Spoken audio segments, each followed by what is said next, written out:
Lesson 13. Just like in cooking, we can chop onions, potatoes, celery, and carrots, sprinkle some salt and pepper over them, place the veggies in beef broth to simmer for 2 hours, 2 or 3, and then we have delicious vegetable stew. We can, with our nouns, pronouns, verbs, and prepositions, sprinkle in some conjunctions, and we have sentences.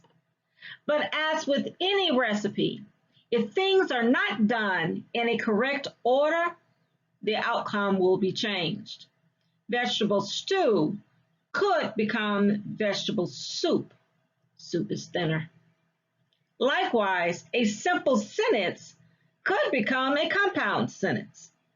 So, open your notebooks and get ready to record the right recipes for simple and compound sentences.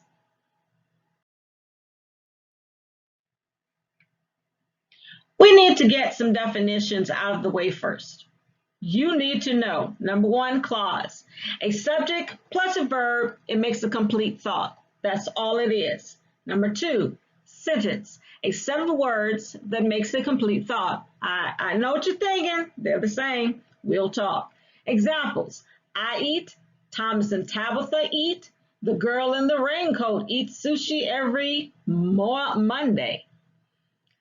3, fragment, an incomplete sentence. Look at the same sentences from above, but this time it's just eat. Thomas and Tabitha, the girl in the raincoat. They do not make complete sentences, complete thoughts. Adjectives. Number 4, modifies or describes a noun. The adjectives are blue. Think about it. Pants, that's our noun. What sort of pants are they? They're blue. Good.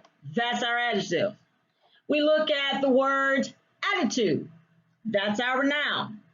What sort of an attitude does the person have? Nasty. That's our adjective.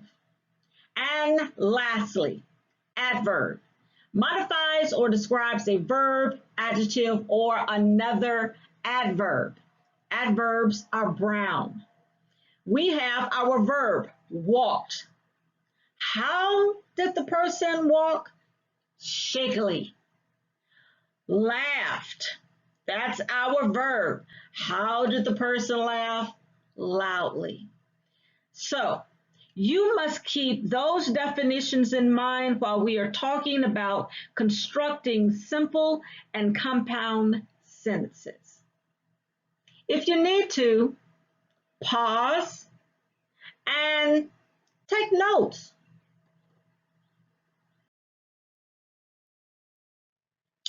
Now, simple sentences. Simple sentences are sentences that have only one clause. You remember when you saw before that a clause was the same as a sentence? Well, a simple sentence are sentences that have only one clause. Simple sentences are also called independent clauses because they are clauses that can stand alone. For example, all of the sentences I've put on this page are simple sentences. You could have something like Broderick, that's the subject, ate, that's the verb, 2 words. You can see that. But let's move down a little bit. Broderick, still the subject, but this time, ate the chili. That's our full predicate. Now we throw in an object. What did he eat? Well, he ate the chili. Still a simple sentence. We will move down. Broderick, still our subject, quickly ate the chili. Now we're telling how he ate. We put in an adverb. He quickly ate the chili, but it's still only one clause. You notice, length is not the issue here. It's whether or not it is only one clause. Okay? Let's go down to the bottom. A compound subject and a compound verb. Well, that's simply when you have more than one subject or more than one verb. So we can say Broderick and Lillian. Now, that is our compound subject. Move over to our compound verb. Our verbs are cooked and ate. Those are our two verbs. Because we have two verbs and two subjects, that does not mean it is not a simple sentence. So Broderick and Lillian quickly cooked and ate the chili. That is just as much a simple sentence as Broderick ate is. I hope you will be able to fully see this when we move to compound sentences.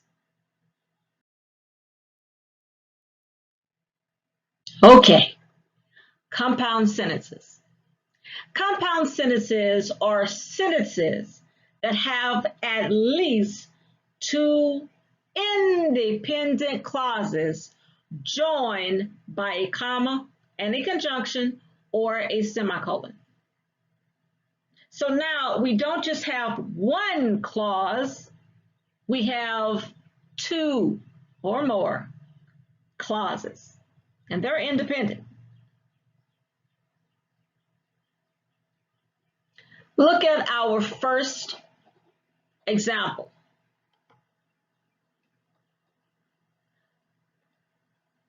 The two clauses are, I like pizza and I like Tom Yum Goong. Let's slam those two together using a comma and a conjunction or a semicolon. I like pizza, semicolon. I like Tom Yum Goong.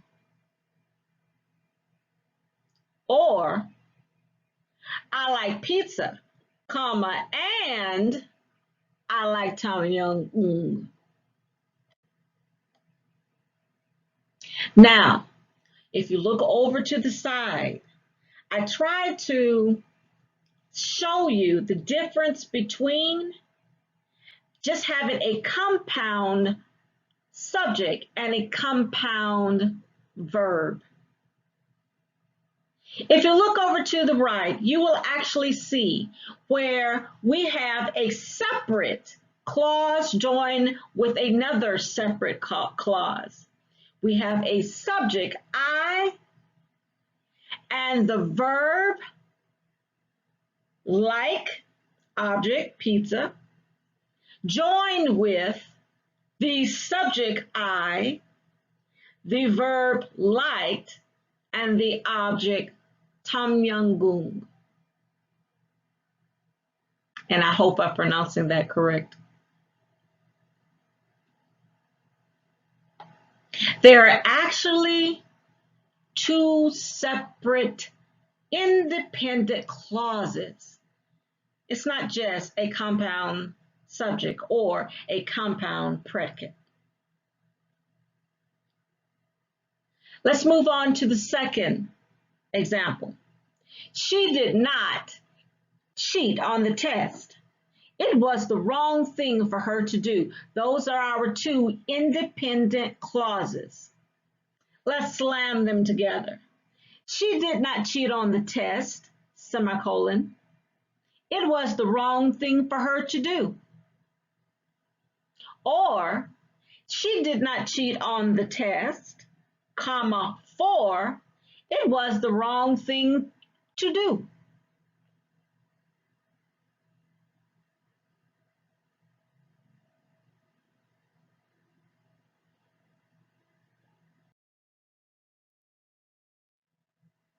Okay, I know this is a little bit tricky, I know.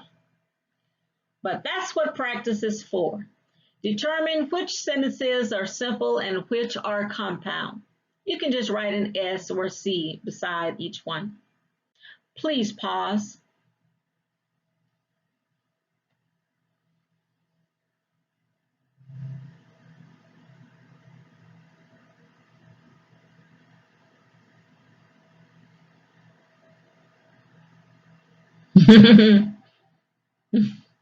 Did number 10 trick anybody?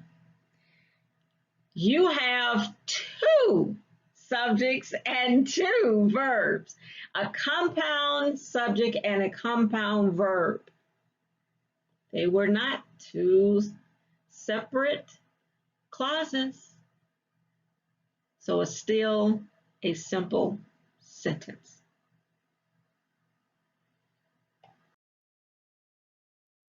That's it. Rewatch this video for review and clarification. Until the next lesson, consider this quote by Roger Bacon. Knowledge of languages is the doorway to wisdom.